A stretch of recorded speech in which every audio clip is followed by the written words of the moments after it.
I still remember the exact moment my sister replaced me as my husband's wife.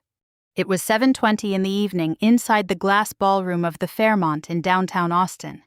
And my name had just been erased without anyone bothering to tell me. I was standing near the back of the room when I heard it clearly over the clinking champagne glasses and polite investor laughter. Please welcome Grant Whitmore and his wife. Vanessa Whitmore. Vanessa. Not Lauren.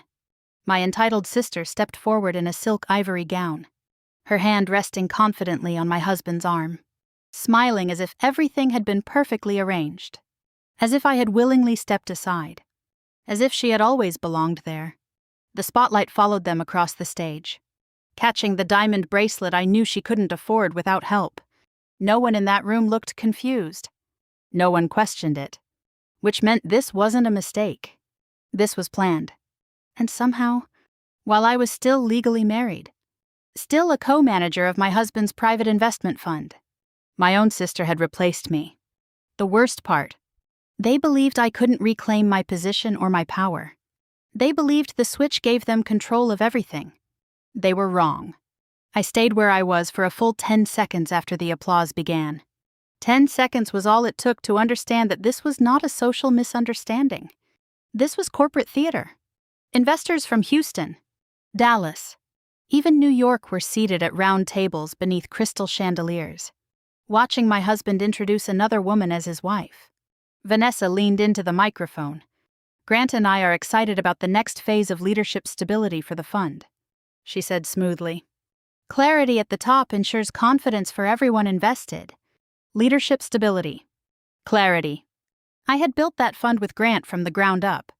I knew the operating agreement by memory.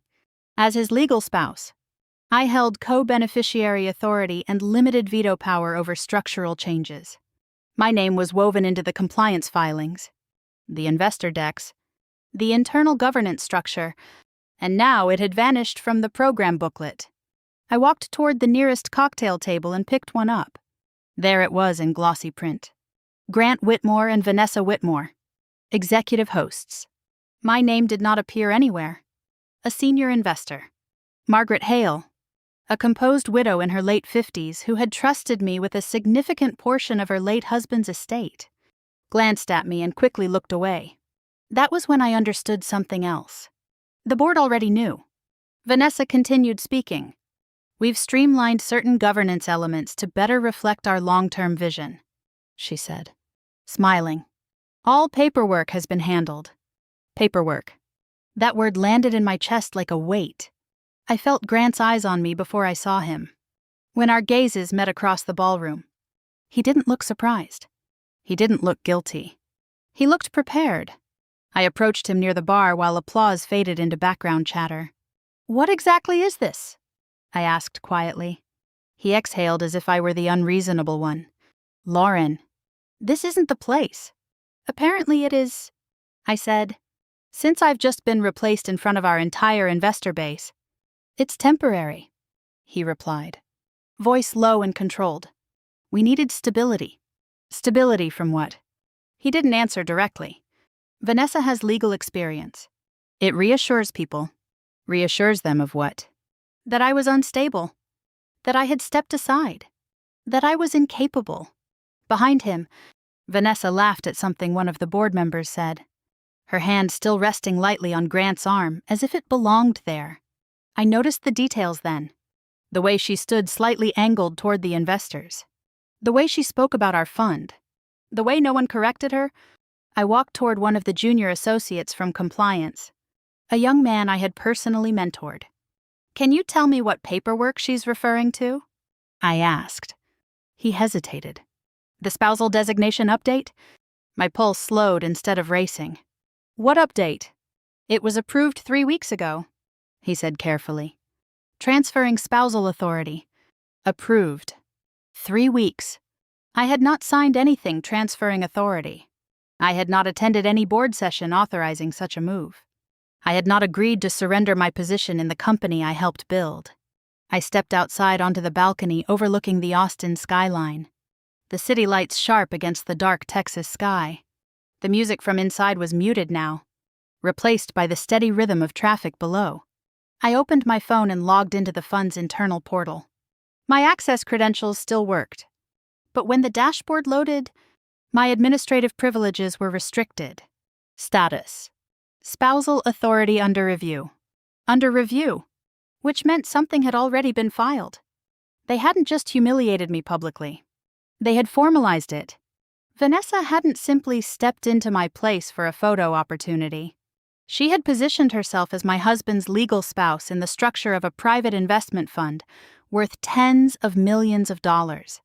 And if the board believed it, if the paperwork appeared legitimate, then control of everything, voting power, beneficiary status, long-term governance could shift without a single dramatic scene.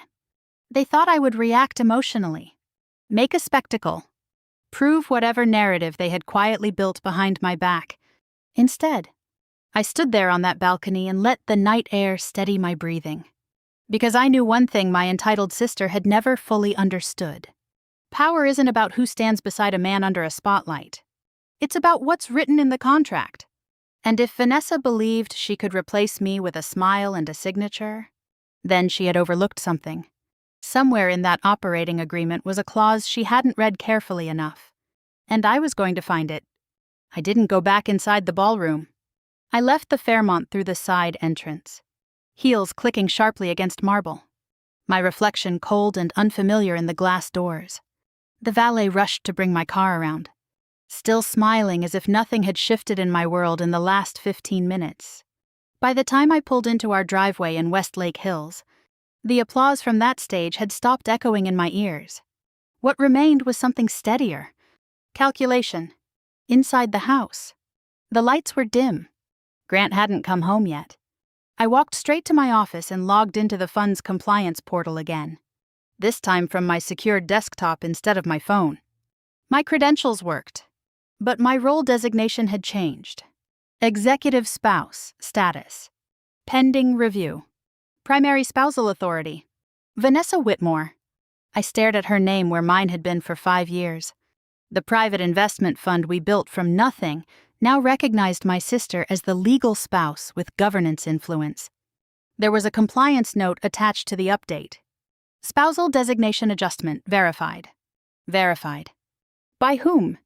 I scrolled through the internal documentation trail. The update had been uploaded 3 weeks earlier at 11:48 at night. A digital file was attached. I opened it. There was my name. My signature. At least, something that looked like it.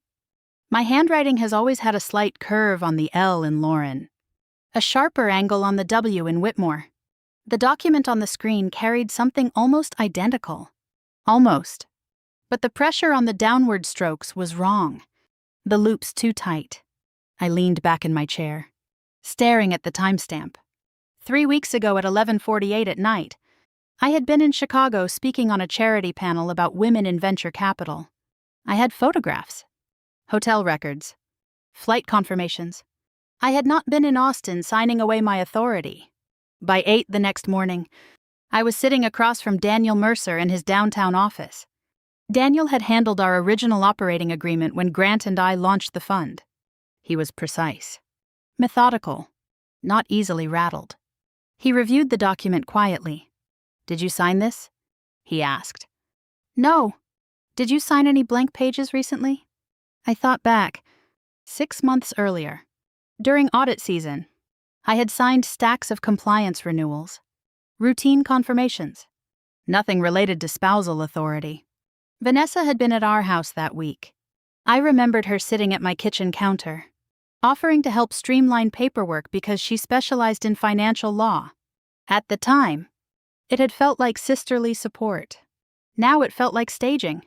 Daniel zoomed in on the digital signature. "It's likely copied from a prior authorized document," he said. "Technically assembled. Not a crude forgery. A procedural illusion." The words made my stomach tighten. "Can they do that?" I asked. "They can try." He pulled out the original operating agreement from our file cabinet and flipped to Section 12. Spousal Authority Clause. Any change affecting spousal voting rights or beneficiary status must be executed during the annual compliance hearing with both spouses physically present. I leaned forward. That hearing isn't until September. Daniel nodded. It's March. Was there an emergency hearing? He checked the compliance calendar. No. Silence settled between us. If this wasn't executed during the annual hearing, he continued, and you were not physically present, then the transfer may be procedurally defective. May. The word hovered between hope and danger. But, he added, if they convince the board to ratify it informally and proceed with structural changes, unwinding it becomes complicated. My phone buzzed on the desk. Margaret Hale. I stepped into the hallway to answer. Lauren? She said, voice low. I didn't want to speak last night in front of everyone. You knew, I said quietly. We were told you stepped down. I didn't. There was a pause. Vanessa presented documentation, Margaret said. She assured the board this was orderly. Temporary? Temporary. That word again. Did anyone question whether the annual compliance hearing had occurred? I asked. I assumed it had. Of course she had. Investors trust structure. They trust signatures. They trust procedure. That's not all, Margaret added carefully. There's talk of accelerating a minority stake sale. Your sister mentioned consolidating authority would simplify negotiations. Consolidating authority, meaning remove me first, then sell. When I returned to Daniel's office, he was still studying the agreement. There's another piece, he said. Subparagraph C. Retroactive ratification is prohibited unless original procedural standards were satisfied, which they were not. My pulse steadied completely. So what happens now? I asked. You challenge it formally, Daniel said, before they finalize anything else. As if summoned by the conversation, an email notification appeared on my phone. Subject: Emergency Governance Session. Mandatory attendance. Scheduled for next week. Agenda Item 3. Formal ratification of spousal authority adjustment. I felt something shift inside me then. They weren't just replacing me socially. They were racing to make it permanent. And if they believed I would stay quiet while they cleaned up the technical details, they had miscalculated something far more dangerous than my anger. They had underestimated my memory. Because I knew exactly what Section 12 required, and I intended to make them follow it. The next morning, the house felt different. It wasn't louder or emptier. It was subtler than that. The security panel near the kitchen displayed a new access prompt. My usual code triggered a red light before I corrected it with the master override. Grant had changed the primary settings. I walked into my office and opened our joint liquidity account, the one we used for operational transfers tied to the private investment fund. I initiated a routine internal movement of funds, something I had done dozens of times before. The request froze mid-screen. Secondary authorization required. I had never been secondary. A notification slid across the top of the page. Primary spousal authority. Vanessa Whitmore. I stared at her name again. Printed in clean digital letters as if it had always belonged there. This wasn't just paperwork anymore. This was infrastructure shifting beneath me. An email arrived moments later from the communications team. Updated executive bios attached. I opened the attachment. Grant Whitmore, founder and CEO. Vanessa Whitmore, executive spouse and governance liaison. My name had been removed from the leadership section entirely. I searched online. Photographs from the gala were already circulating. Headlines described Grant and Vanessa as Austin's new power couple. Comments from investors congratulated them on clarity at the top. Clarity. They were rewriting the narrative faster than I could counter it. That evening, I confronted Grant in the kitchen while he poured himself a drink. You changed the security codes, I said. It's temporary, he replied without looking at me. Secondary authorization. Removing me from internal bios. He finally met my eyes. We needed stability. Investors were nervous. Nervous about what? He set the glass down carefully. You've been distracted. Distracted. I let the word sit between us. Vanessa met with 3 institutional investors yesterday, he continued. She reassured them. Reassured them of what? That I was unstable. That I was stepping away. That the family drama was under control. You let her present herself as your wife, I said quietly. His jaw tightened. You are my wife. Then why does the fund say otherwise? He didn't answer that. Instead, he said, this is about protecting the company. There it was. The company, always the company. Later that night, my phone rang. Margaret Hale. I'm sorry to call so late, she said. But something doesn't feel right. What happened? Vanessa met with a few of us privately this afternoon. She mentioned revising the inheritance contingency plan tied to the fund. My breath stilled. Inheritance, she said, in the event of marital dissolution. Governance continuity must be secured. She implied she would be better positioned to protect investor interests. Marital dissolution. They weren't just planning a temporary shift. They were building a structure for permanence. I never agreed to any revision, I said. I suspected as much, Margaret replied. And there's more. She referenced consolidating authority through a temporary holding trust. The words felt deliberate, structured, legal. The next morning, I met Margaret at a quiet cafe downtown. She slid a folder across the table. These were draft proposals circulated informally, she said. I opened them. Creation of Transitional Governance Trust. Temporary consolidation of spousal voting authority. Acceleration of minority stake sale. Each page bore Vanessa's careful language. Polished. Confident. Assured. She said the paperwork is airtight. Margaret added. Airtight. I had heard that tone before.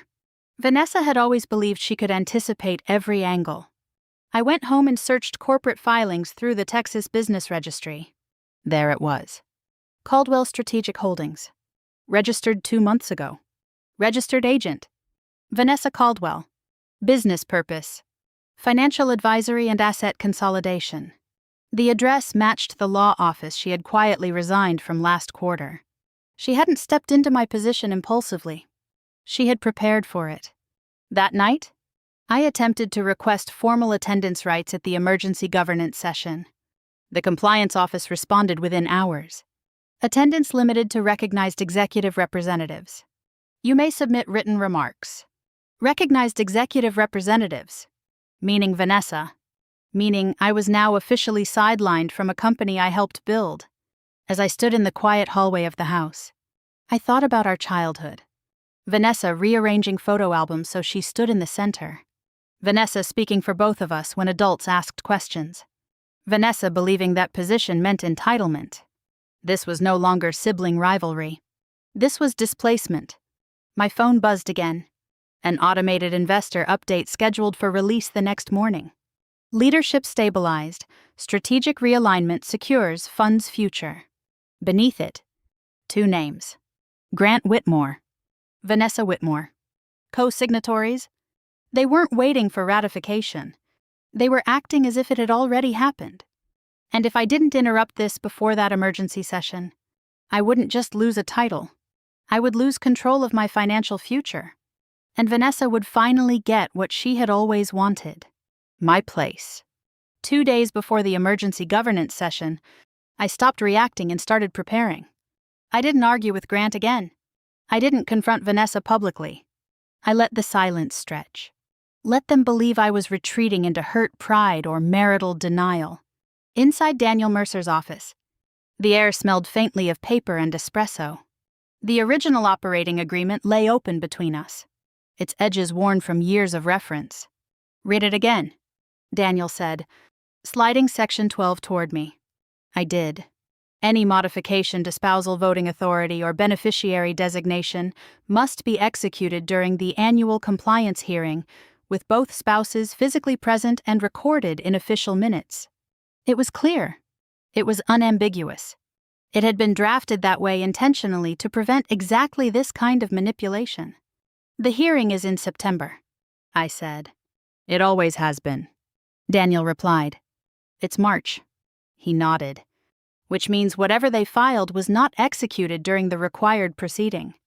And they're trying to fix that next week. Daniel tapped the page. They can hold an emergency governance session. They can even attempt ratification. But they cannot retroactively satisfy a requirement that explicitly demands prior procedural compliance. He flipped to a subparagraph beneath the main clause. Retroactive ratification prohibited unless original procedural standards were satisfied at time of execution. Vanessa had likely skimmed that line. Or worse, assumed it was irrelevant. She'll argue that this is an administrative correction, I said. She will, Daniel agreed. And if the board believes it's harmless, they may proceed, especially if there's a pending transaction. Margaret had mentioned the minority stake sale. I hadn't forgotten. Grant is negotiating with an out-of-state asset management firm, I said quietly. If that closes under Vanessa's authority, it complicates everything. Daniel finished. My phone buzzed. Margaret again. Lauren, she said, lowering her voice. I shouldn't say this. But Vanessa told a few board members that once the merger closes, there's no going back. There it was. Permanent displacement. After I ended the call, Daniel leaned back in his chair. They're moving quickly because they believe time is on their side. It's not, I said. But I needed more than confidence. I spent the next 48 hours gathering proof. Flight confirmations from Chicago. Hotel invoices. Photographs from the charity panel time-stamped the same night the spousal reassignment was supposedly signed in Austin. I retrieved archived compliance calendars showing no annual hearing had occurred this year. I contacted a junior compliance officer I had mentored years ago. Off the record, I asked him, was any special hearing scheduled regarding spousal authority? He hesitated. No, he admitted. Vanessa said it would be handled internally.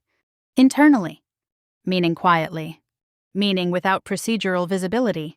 That night, Grant approached me in the living room. He had removed his tie but still looked like he was presenting to a room of investors. We don't have to make this ugly, he said. I didn't make it anything, I replied. He exhaled slowly. Vanessa's involvement reassures people. She's strong in legal frameworks. And I'm not. That's not what I said. It's what you did. He paced once before stopping in front of me. We can structure this cleanly, he continued. You receive financial compensation. A graceful public transition. No scandal. Compensation. As if my position in the company was a sentimental asset rather than a legal right. You're offering me a buyout from my own marriage, I asked evenly. It's about protecting the fund. It always came back to that. The board already supports this move, he added. Vanessa has secured majority confidence, which meant they were nervous. If the majority was secure, he wouldn't be standing here negotiating.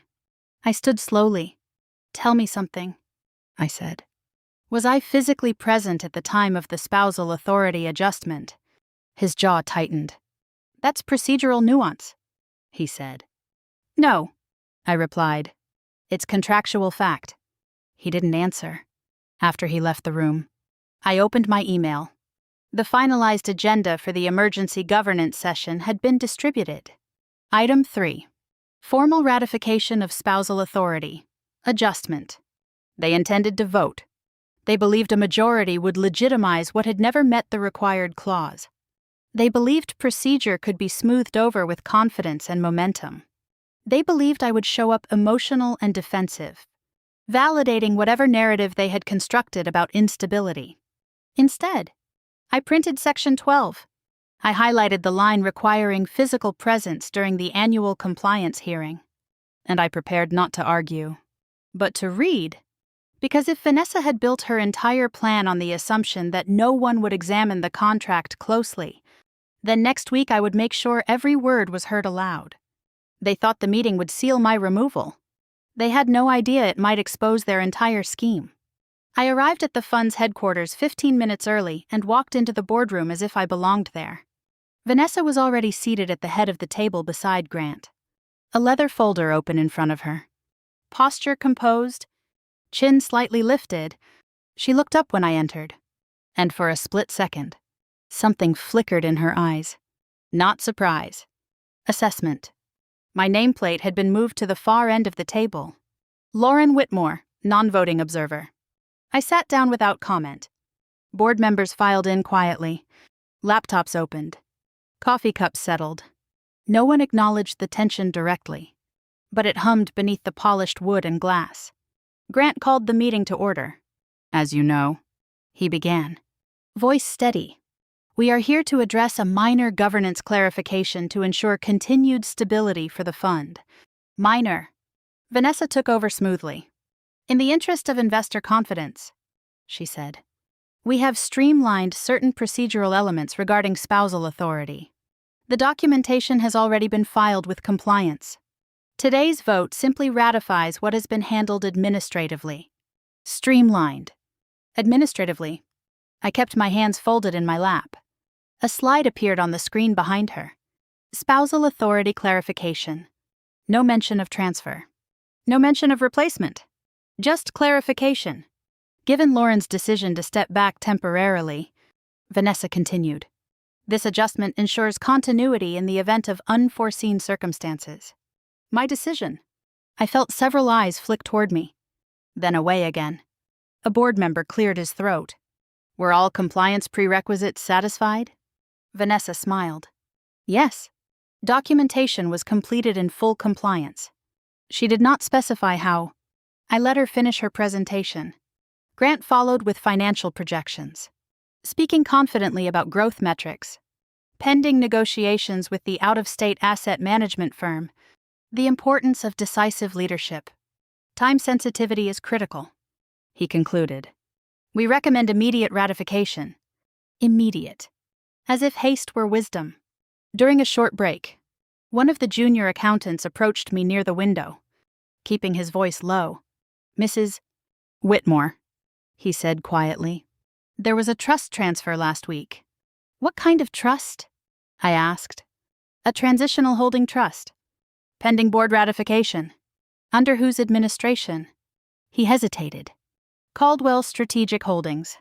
My sister's company. How much was moved? I asked.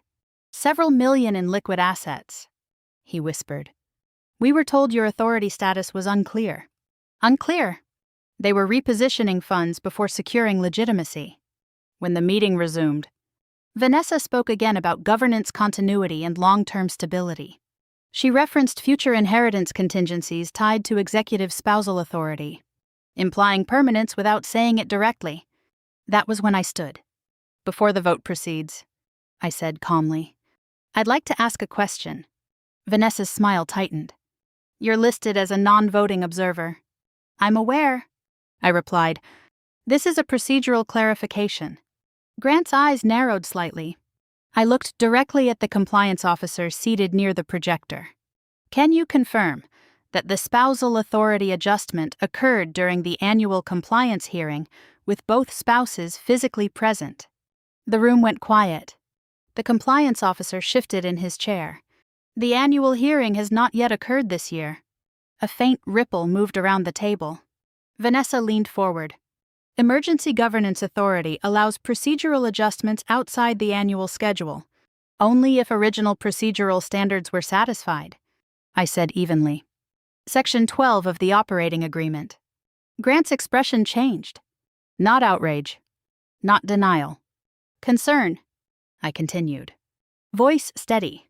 Section 12 requires physical presence during the annual compliance hearing for any modification to spousal voting authority or beneficiary designation. I placed a printed copy of the clause on the table. Was that requirement met? No one answered immediately. Vanessa exhaled slowly. This is a technicality. Contracts are technicalities, I replied. That's why we signed them. The junior accountant stared at the table. Margaret Hale leaned back, arms crossed. Grant spoke carefully. Lauren, we can discuss this privately. This isn't private, I said. It affects governance and investor protection. Vanessa's composure began to thin. We streamlined the paperwork to avoid unnecessary delays, she said. There is no streamlining clause, I responded. There is a physical presence requirement. Silence settled heavily over the room. I let it. Then I added, My legal counsel has filed a formal review request under Section 12. Until that review concludes, any ratification may expose the fund to procedural challenge. The word challenge hung in the air like a warning. Board members began whispering quietly among themselves. Grant glanced at Vanessa, and for the first time since the gala, I saw uncertainty pass between them. Vanessa leaned toward me when the meeting adjourned abruptly. "You're making this bigger than it needs to be," she said under her breath. I held her gaze. "No," I said quietly. "You did?" As I walked out of the boardroom, I didn't feel triumphant. I felt something more powerful. Doubt had entered the room, and doubt spreads quickly in a company built on trust. They had expected me to explode. Instead, I had asked one question, and that question had shaken the foundation beneath their perfectly arranged plan. The boardroom was colder than usual that morning. Not in temperature, but in tone. I arrived 10 minutes early and took a seat at the far end of the polished walnut table. My nameplate had been replaced with a temporary card that read, "Lauren Whitmore, Observer." Observer. Vanessa was already seated beside Grant in my former chair, reviewing a leather folder with slow, deliberate confidence. She didn't look up when I entered. That was intentional. Board members filtered in one by one. Quiet greetings. Tight smiles. No one addressed the obvious. At 9 sharp, Grant cleared his throat. "This emergency governance session is called to order," he said smoothly. "Primary agenda item: formal ratification of the spousal authority adjustment." Spousal authority adjustment. Vanessa stood. She wore navy instead of ivory this time. Controlled. Professional. "As everyone knows," she began, "recent administrative updates were implemented to stabilize leadership structure within the private investment fund. This ratification ensures procedural clarity and investor confidence moving forward." Administrative updates. She clicked to a slide displaying a timeline of documentation. My name appeared once. Listed as having acknowledged the transfer. Acknowledged. Not present. Not consenting. Just acknowledged. She continued. "The adjustment reflects mutual marital restructuring and aligns with long-term governance continuity." Mutual. The word settled in the air like smoke. A board member shifted in his seat. Were all compliance prerequisites satisfied? Vanessa didn't hesitate. Yes. Documentation was completed in full compliance. Grant nodded in agreement. My pulse remained steady. Before the motion for ratification could be called, I stood. "I request recognition," I said calmly. Vanessa's eyes flicked toward me. "Lauren, you're here as an observer." "I am still a legal spouse under the original operating agreement," I replied. "And I have a procedural concern directly tied to item 3. Silence. Grant looked irritated. Not surprised. "Make it brief," he said. I opened the printed copy of Section 12 and began reading. "Any modification to spousal voting authority or beneficiary designation must be executed during the annual compliance hearing, with both spouses physically present and recorded in official minutes." I let the words settle. "Has the annual compliance hearing occurred this year?" The compliance officer, seated near the end of the table, cleared his throat. "No," he admitted quietly. "It is scheduled for September." And was I physically present at any proceeding executing this adjustment? No one answered immediately. Vanessa stepped forward. "The emergency governance structure allows for corrective action when stability requires. Retroactive ratification is prohibited." I interrupted, turning the page. "Unless original procedural standards were satisfied at the time of execution." I slid copies of the compliance calendar across the table. "There was no hearing," I said. "There was no physical presence. I was in Chicago the night this document was time-stamped." The room shifted. Grant leaned forward. "Lauren, this is a technicality." "No," I replied evenly. "It is the clause that protects investors from exactly this kind of ambiguity." As if on cue, the conference room door opened.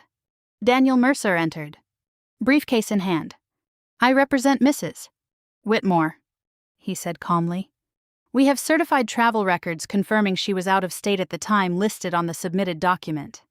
He placed copies on the table. Time-stamped photographs. Flight confirmations. Hotel invoices. The compliance officer's face had lost color. Vanessa attempted to regain control. This is an administrative sequencing issue. The board has authority to ratify in good faith. Daniel responded without raising his voice. Only if the foundational requirement was met. It was not. Murmurs began circulating around the table. Margaret Hale spoke next. I was never informed that the annual hearing requirement had not been satisfied, she said firmly.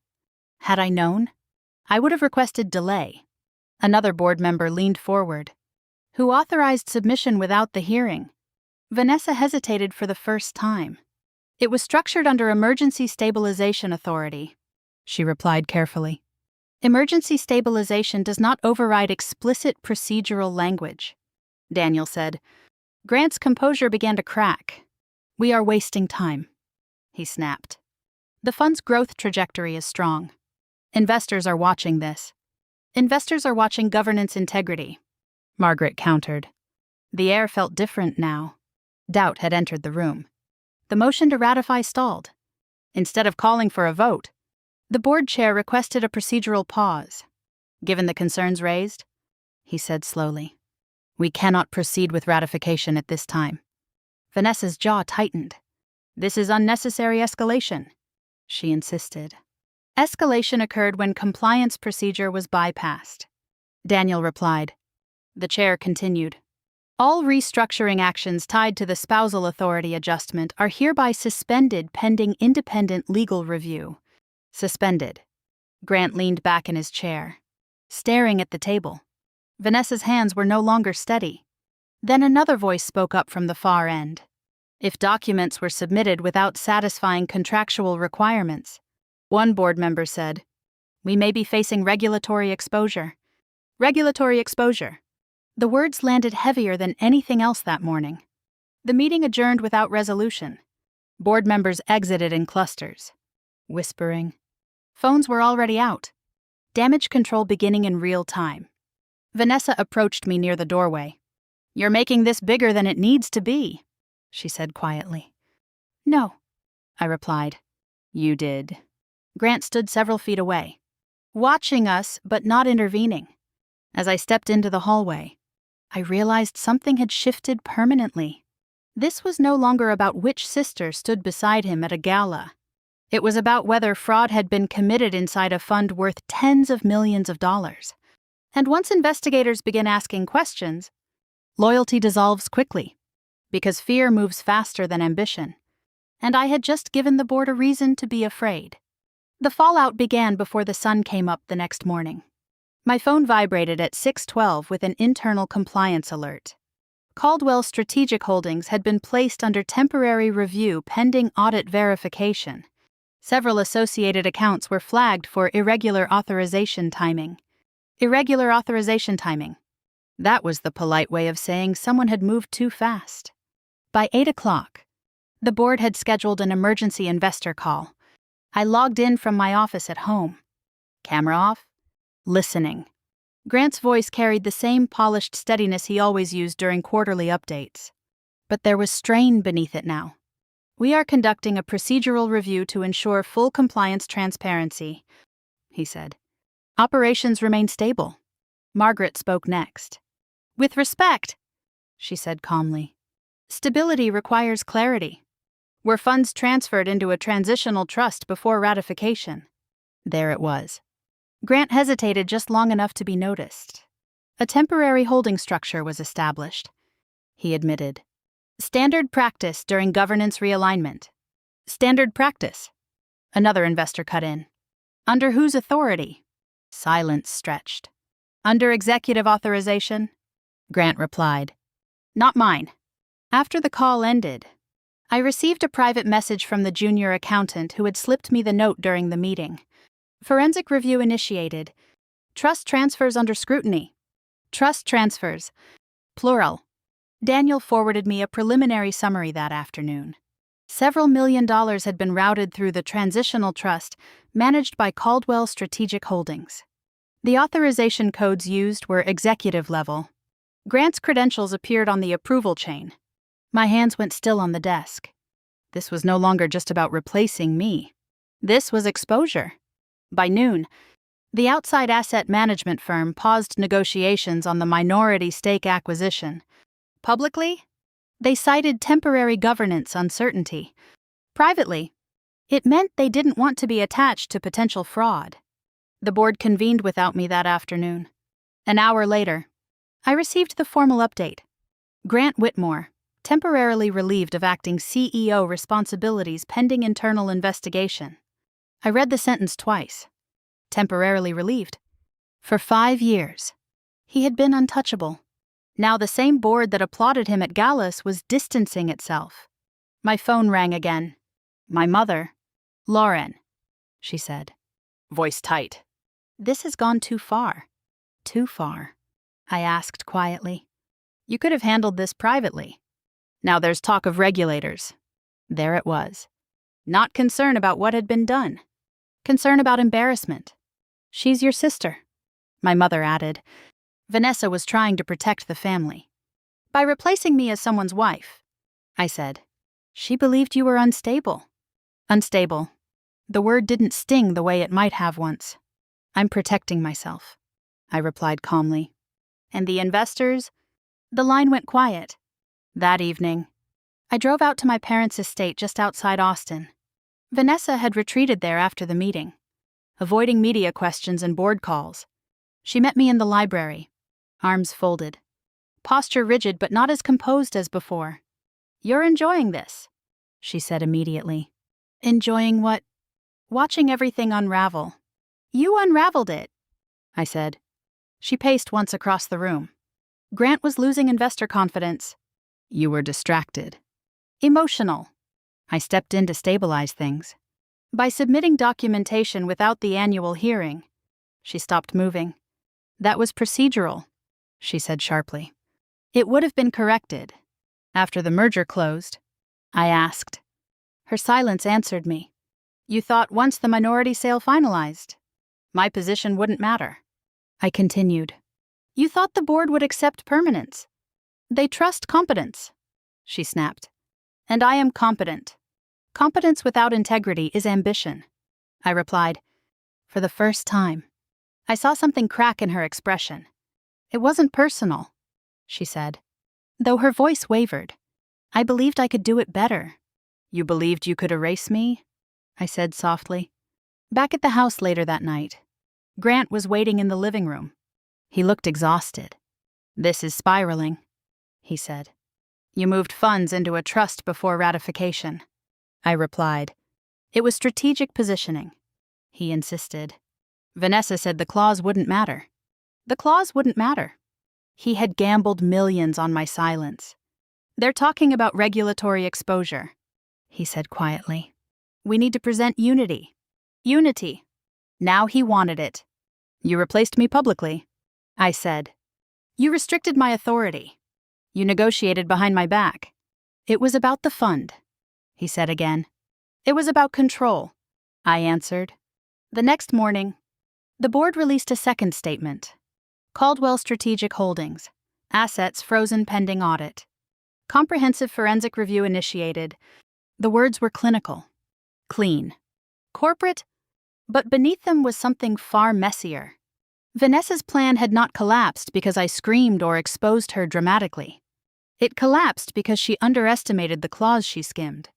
Because she believed confidence could override contract. Because she thought I would react emotionally instead of reading carefully. As I closed my laptop, I understood something with startling clarity. They hadn't been afraid of my anger. They had been afraid of my patience. And now that patience was costing them everything.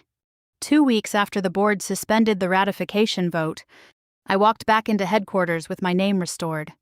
It wasn't dramatic. There were no apologies waiting at the door. No public announcement playing on screens. Just a quiet email circulated internally that morning. Spousal authority reassignment declared null and void. Original governance structure reinstated. My credentials had been reactivated overnight. Executive co-manager. Full voting rights. Beneficiary authority unchanged. I paused in the lobby for a moment, taking in the glass walls, the muted hum of conversation, the subtle glances from employees who suddenly remembered exactly who I was. Margaret Hale met me near the elevators. "You protected the fund," she said firmly. "Not everyone would have done that." "I protected what was mine," I replied. "And in doing so," she said, "you protected us." Upstairs, the boardroom felt different. The same polished table, the same chairs, but the power dynamic had shifted. An independent audit summary had been circulated earlier that morning. The transitional trust established under Caldwell Strategic Holdings had been executed prematurely. Compliance safeguards had been bypassed. Executive credentials had been used without satisfying foundational contractual requirements. Grant's involvement was categorized as negligent oversight. Vanessa's exposure was far more serious. Caldwell Strategic Holdings faced potential civil liability. Further review pending. No one said the word fraud out loud, but it hung in every conversation. Vanessa had already resigned from any advisory involvement with the fund. Her name had been quietly removed from internal directories. There was no dramatic fall from grace, just absence. Grant requested to meet me that evening at the house. He stood in the living room when I walked in, jacket off, sleeves rolled up, looking smaller somehow. "I never thought it would get this far," he said. "You filed paperwork replacing me as your wife," I replied. "How far did you think it would go?" He exhaled heavily. "Vanessa said the clause wouldn't matter, that it was procedural. Investors care about perception, and you cared about control," I said. He didn't deny it. "I thought consolidating authority would strengthen our negotiating position," he admitted. "Once the minority sale closed, everything would stabilize. At my expense?" He looked down. "I was trying to protect the fund. You were protecting yourself." Silence stretched between us. Then he tried one last time. "We can still fix this. Present unity. Move forward." I shook my head slowly. "The deepest betrayal wasn't the paperwork," I said quietly. "It was standing on that stage and watching you let my sister introduce herself as your wife." He flinched at that. "I'm filing for divorce," I continued, "under the terms we both signed." His eyes lifted sharply. The prenuptial agreement we drafted years earlier had seemed like standard protection at the time, but it contained a clause neither of us expected to use. If one spouse attempted to remove the other from executive authority without mutual consent, equity protection shifted in favor of the displaced spouse. He had forgotten that. "I won't fight you on it," he said finally. "I know," I replied. A few days later, I met Vanessa in a neutral office arranged through counsel. She looked tired, not defeated, but stripped of certainty. "You always resented me," she said without preamble. "For what?" "For being stronger, more decisive." "I never resented your strength," I said calmly. "I resented your entitlement." She didn't respond. "You thought investors trusted you more," I continued. "You thought replacing me would be permanent once the merger closed." She looked away. "I believed I could do it better," she admitted. "Capability without integrity isn't leadership." I said, "For the first time in our lives, I didn't feel the need to compete with her. I didn't need her approval. I didn't need her to understand. I had something stronger. Proof." A week later, new governance safeguards were added to the operating agreement. Dual verification requirements, independent compliance confirmation, explicit prohibition of administrative spousal substitutions outside formal hearings. No one would ever be quietly erased from that structure again. As the divorce proceedings began, my equity remained intact. My voting authority remained intact. My role in the fund remained intact. Grant had to negotiate his own path forward with the board. I walked along Ladybird Lake one evening just before sunset, the skyline reflecting in the water, and allowed myself to finally feel it. Not victory. Clarity. They thought replacing me publicly would make it permanent. They thought proximity to power was the same as ownership. They thought confidence could override contract. But real power isn't about who stands beside a man under a spotlight. It's about knowing the rules well enough that no one can rewrite them behind your back. If you've ever been pushed aside, erased, or told your position didn't matter anymore, I hope this story reminds you of something important. Read what you sign. Protect what you build. And never assume that silence means surrender. Sometimes the most powerful revenge isn't loud. It's patient. If this story resonated with you, tell me in the comments. I read them.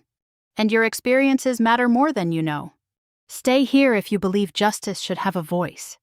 Especially in family drama and betrayal where power is hidden behind polished smiles. Because sometimes the tables do turn, and when they do, it isn't luck. It's preparation.